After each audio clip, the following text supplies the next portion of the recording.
kelompok 9 akan mempresentasikan hasil diskusi kami mengenai materi kalkulus, statistika, uang, dan logika serta kesulitan dalam matematika. Adapun anggota dari kelompok kami yaitu pertama ada Zulfa Rizky Padilla dengan NPM 202151103. Yang kedua ada Novi Indriani dengan NPM 202151076. Yang ketiga ada Yola Fatmasari dengan NPM 202151003. Dan yang terakhir ada saya sendiri, Tasya Taslimi dengan NPM 202151116. Adapun materi yang pertama yaitu kalkulus dalam matematika yang akan disampaikan oleh Zulfa Rizky Padilla. Kepada Zulfa saya persilakan. Baik, terima kasih kepada moderator yang telah mempersilahkan saya untuk mempresentasikan materi. Nah, untuk selanjutnya saya akan membahas materi mengenai kalkulus. Nah, kita juga di sini pernah mendengar itu pelajaran terkait kalkulus. Kata kalkulus ini diambil dari bahasa Latin, itu calculus, yang berarti batu kecil. Hal ini dikarenakan orang-orang terdahulu masih menggunakan batu-batu kecil untuk melakukan perhitungan matematika. Bidang ini pertama kali dikembangkan oleh dua ilmuwan besar, Isaac Newton dan Gottlieb Leibniz. Newton mengembangkan kalkulus diferensial, sedangkan Leibniz mengembangkan kalkulus integral. Materi ini merupakan materi yang sangat penting dalam berbagai ilmu, terutama matematika. Untuk matematika, materi ini bisa menjadi jalan keluar untuk atau ketika kita tidak bisa menyelesaikan sebuah masalah matematika dengan menggunakan rumus aljabar. Nah, secara garis besar, contoh soal kalkulus adalah sebuah materi yang sangat penting dalam berbagai ilmu, termasuk matematika. Keunggulan dalam memecahkan masalah matematis yang sulit dipecahkan menjadi salah satu faktor mengapa materi ini dipelajari secara luas dan salah satu ilmu penting di matematika. Secara umum, materi kalkulus adalah sebuah cabang pelajaran matematika yang mempelajari mengenai masalah-masalah perubahan. Inti dari konsep kalkulus dasar adalah perubahan bilangan-bilangan yang digunakan dalam perhitungan matematika. Ada beberapa pembelajaran besar dalam topik ini, yaitu terkait dengan limit fungsi, diferensial atau turunan, integral, dan luas daerah, serta volume benda putar. Walaupun beberapa materi kalkulus telah dikembangkan terlebih dahulu di Mesir, Yunani, Tiongkok, India, Irak, Persia, dan Jepang, penggunaan kalkulus modern dimulai di Eropa pada abad ke-17. Sewaktu Isaac Newton dan Gottlieb Wilhelm Leibniz mengembangkan prinsip dasar kalkulus. Hasil kerja mereka kemudian memberikan pengaruh yang kuat terhadap perkembangan fisika. Aplikasi kalkulus diferensial meliputi perhitungan kecepatan dan percepatan, kemiringan suatu kurva, dan optimalisasi. Aplikasi dari kalkulus integral meliputi perhitungan luas, volume, panjang busur, pusat massa, kerja, dan tekanan. Aplikasi lebih jauh meliputi deret panas dan deret Fourier. Kalkulus juga digunakan untuk mendapatkan pemahaman yang lebih rinci mengenai ruang, waktu, dan gerak. Selama berabad-abad, para matematikawan dan filsuf berusaha memecahkan paradoks yang meliputi pembagian bilangan dengan nol ataupun jumlah dari deret tak terhingga.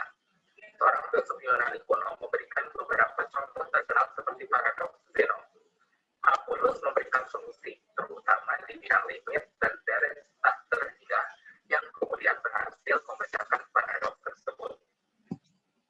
Tentang penerapan, adapun standar kompetensi, kemudian kompetensi dasar dan indikator dalam mempelajari kalkulus ini.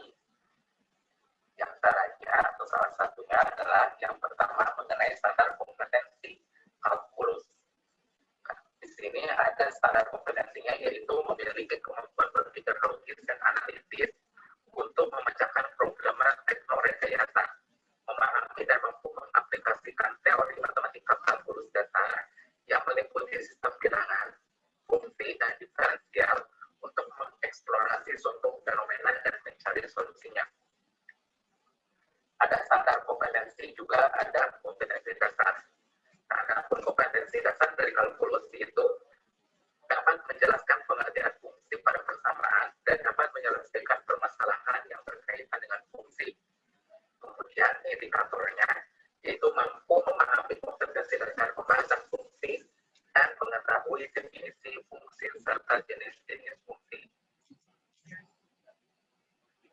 selanjutnya yaitu ada batasan cakupan materi kalkulus di SMP dan SMA.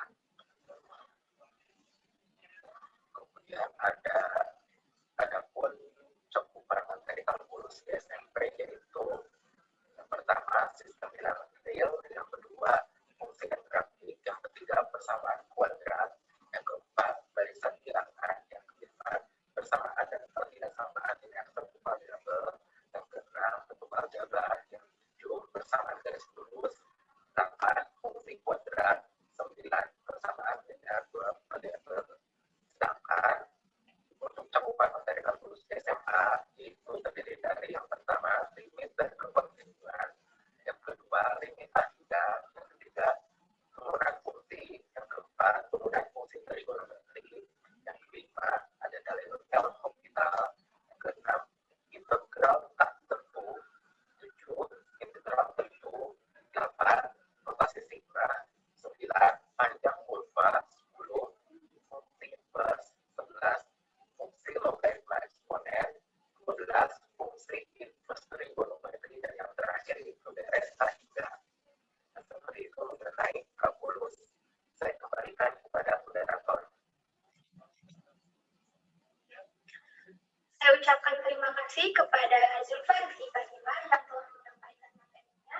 Selanjutnya materi yang kedua yaitu statistika dalam matematika yang akan disampaikan oleh Novi Indriani. Kepada Novi Indriani saya persilakan. Di sini saya akan membahas materi mengenai statistika dalam matematika. Statistika adalah ilmu pengetahuan yang mempelajari metode yang paling efisien tentang cara-cara pengumpulan, pengolahan, penyajian, serta analisis data, penarikan kesimpulan, serta pembuatan keputusan yang cukup beralasan berdasarkan data dan analisa yang dilakukan. Sedangkan statistik sendiri adalah data yang diperoleh dengan cara pengumpulan, pengolahan, penyajian, dan analisis serta sebagai sistem yang mengatur keterkaitan antar unsur dalam penyelenggaraan statistik. Materi yang berkaitan dengan statistika yaitu pengumpulan, pengolahan, penyajian, serta analisis data, juga mengenai penarikan kesimpulan serta pembuatan keputusan yang cukup beralasan berdasarkan data. Statistika dan matematika memiliki perbedaan, yakni statistika lebih menekankan kepada penalaran induktif, sedangkan matematika cenderung menggunakan penalaran deduktif. Matematika menyajikan abstraksi, sedangkan statistika memberikan wawasan dengan menginterpretasikan situasi nyata. Matematika dan statistika berbeda dalam penggunaan bilangan. Statistika dapat diaplikasikan dengan menjabarkan dan memahami suatu hubungan, alat bantu untuk mengambil keputusan yang lebih baik, juga untuk menangani perubahan. Statistika memiliki standar kompetensi yaitu melakukan pengolahan dan penyajian data. Dan memiliki kompetensi dasar yang pertama, menyajikan dan menentukan rata-rata, median, dan modus data tunggal serta penafsirannya. Yang kedua, menyajikan data dalam bentuk tabel dan diagram batang, garis, dan lingkaran. Statistika memiliki indikator. Yang pertama, mengumpulkan data dengan mencecah, mengukur dan mencatat data. Yang kedua, mengurutkan data tunggal, mengenal data terkecil, terbesar, dan jangkauan data. Yang ketiga, menentukan rata-rata, median, modus data tunggal, serta penafsirannya. Selanjutnya, menyajikan data tunggal dalam bentuk tabel, diagram batang, garis, dan lingkaran, dan yang terakhir membaca diagram suatu data. Selanjutnya, cakupan materi statistika untuk jenjang SMP dan SMA. Untuk yang pertama, jenjang SMP, cakupan materinya yaitu yang pertama rata-rata untuk data tunggal. Selanjutnya, yang kedua yaitu median data tunggal, lalu modus data tunggal, dan yang terakhir diagram batang, garis, dan lingkaran. Sedangkan untuk SMA sendiri, yang pertama yaitu rata-rata data kelompok, yang kedua median data kelompok, yang ketiga modus data kelompok, yang keempat kuartil, yang kelima desil, dan yang keenam persentil, dan yang terakhir adalah simpangan. Baik, terima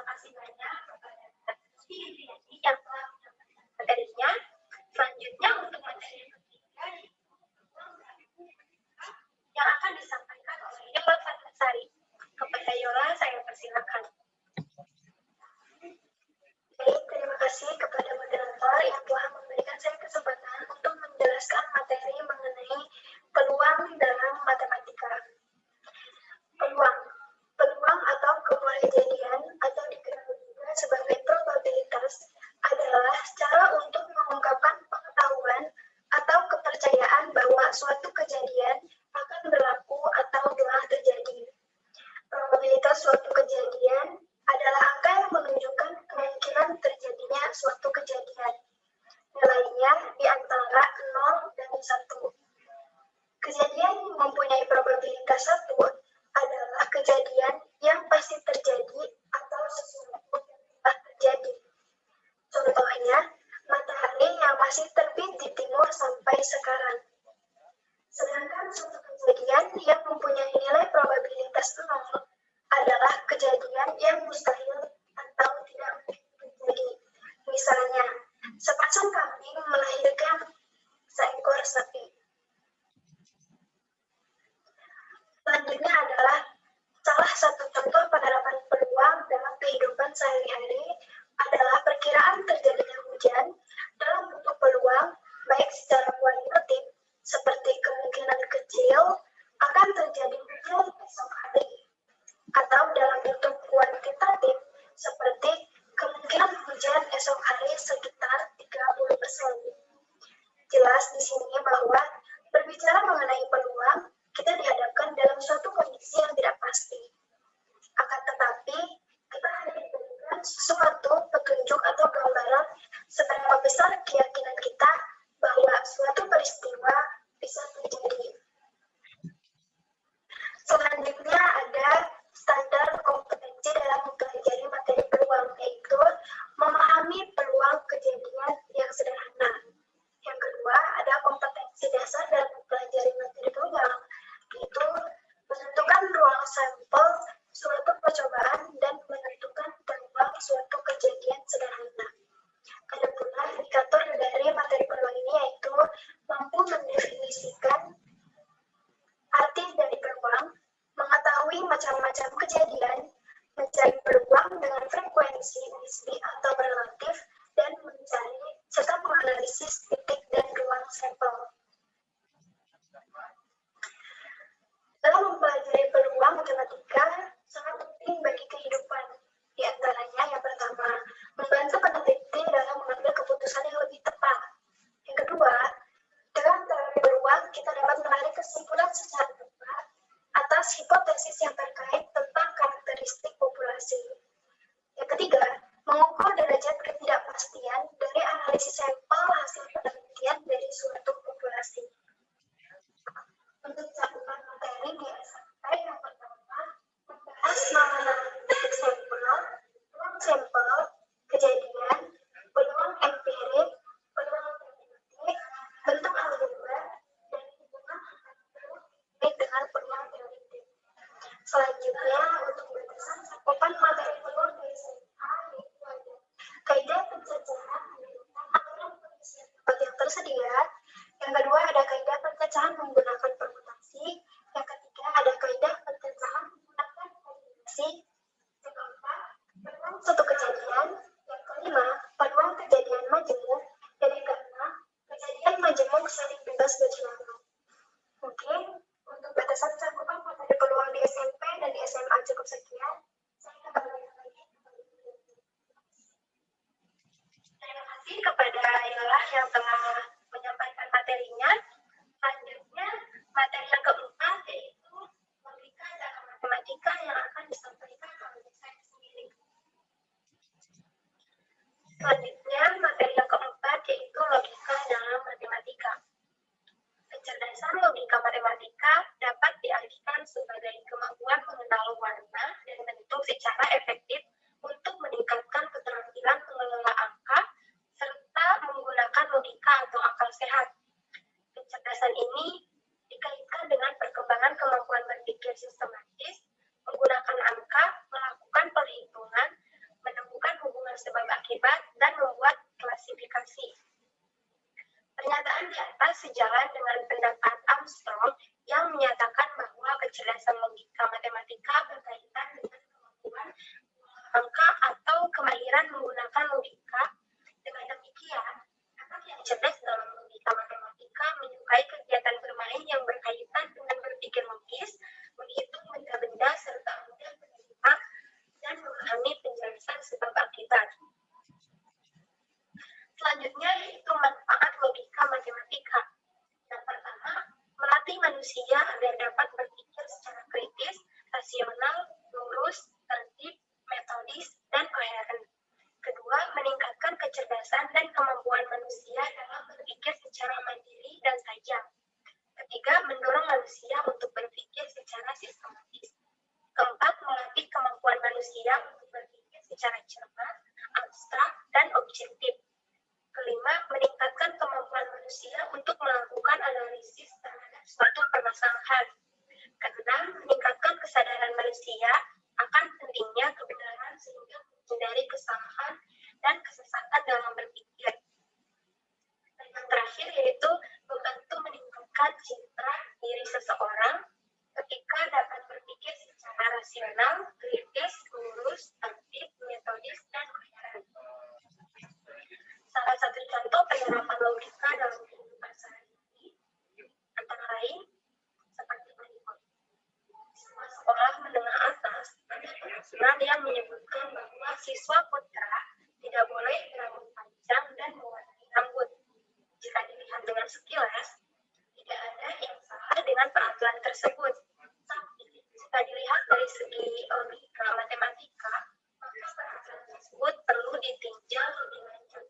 Kata hukum dan akan benar jika pernyataan pertama bernilai benar dan pernyataan kedua bernilai benar. Jika lihat peraturan yang tadi, maka siswa laki-laki boleh memanjangkan rambutnya asalkan tidak mewarnai rambutnya atau mewarnai rambutnya tetapi tidak memanjangkan rambutnya. Selanjutnya yaitu standar kompetensi. Gunakan logika matematika dalam pemecahan masalah yang berkaitan dengan pernyataan majemuk dan pernyataan berkuartal. Selanjutnya, kompetensi dasar.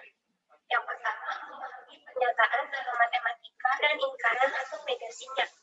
Kedua, menentukan nilai kebenaran dari suatu pernyataan majemuk dan pernyataan berkuartal. Tiga, merumuskan pernyataan yang setara dengan pernyataan majemuk atau pernyataan berkuartal yang diberikan. Dan yang terakhir, menggunakan prinsip logika matematika yang berkaitan dengan pernyataan majemuk dan pernyataan berkuartal dalam penarikan kesimpulan serta yang terakhir yaitu indikator. Yang pertama, menjelaskan arti dan contoh dari pernyataan dan kalimat terbuka serta menentukan nilai kebenaran suatu pernyataan. Kedua, menentukan ingkaran atau negasi dari suatu pernyataan beserta nilai kebenarannya. Adapun batasan cakupan materi logika di SMP dan SMA yaitu sebagai berikut. Untuk materi SMP, yang pertama proposisi, yang kedua ingkaran atau negasi, yang disjungsi, yang keempat proposisi, yang kelima implikasi, dan yang keenam implikasi. Sedangkan untuk materi SMA, yang pertama converse, yang kedua inverse, yang ketiga kontraposisi, dan yang keempat penarikan kesimpulan.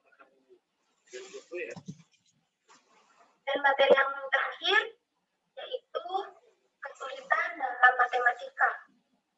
Kesulitan mempelajari kalkulus akan disampaikan oleh Zulfa di sini. Nah, Zulfa ini saya persilakan. Baik, terima kasih kepada moderator yang telah mempersilakan saya kembali untuk mempresentasikan. Yang selanjutnya yang saya akan presentasikan yaitu kesulitan peserta didik yaitu dalam hal mempelajari kalkulus.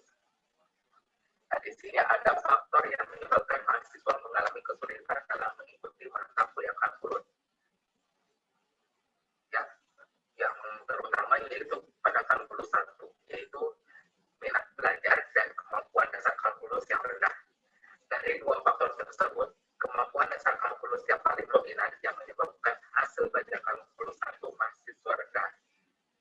Kemudian hasil analisis faktor menyatakan bahwa di antara indikator yang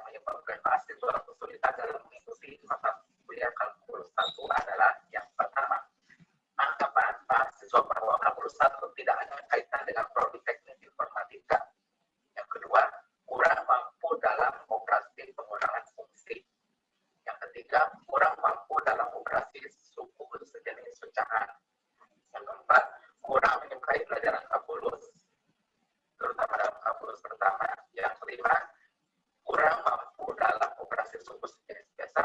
Keenam, kurang mampu dalam operasi pecahan campuran. Yang terakhir, kurang mampu dalam operasi penjumlahan fungsi. Nah, seperti itu mengenai kesulitan dalam mempelajari kalkulus. Sekian dari saya kembalikan kepada moderator. Yang kedua yaitu kesulitan dalam mempelajari statistika yang akan disampaikan oleh Nuri Indriani. Selanjutnya mengenai kesulitan dalam mempelajari statistika. Faktor penyebabnya adalah siswa belum mampu memahami konsep dasar statistika, mengkomunikasikan permasalahan dengan cara memodelkan matematika, melakukan manipulasi statistik, dan menarik kesimpulan. Yang ketiga, ada kesulitan dalam mempelajari peluang yang akan disampaikan oleh Diana Fatmasari. Terima kasih kepada moderator yang telah memberikan saya kesempatan untuk menjelaskan mengenai kesulitan dalam matematika, khususnya dalam materi peluang.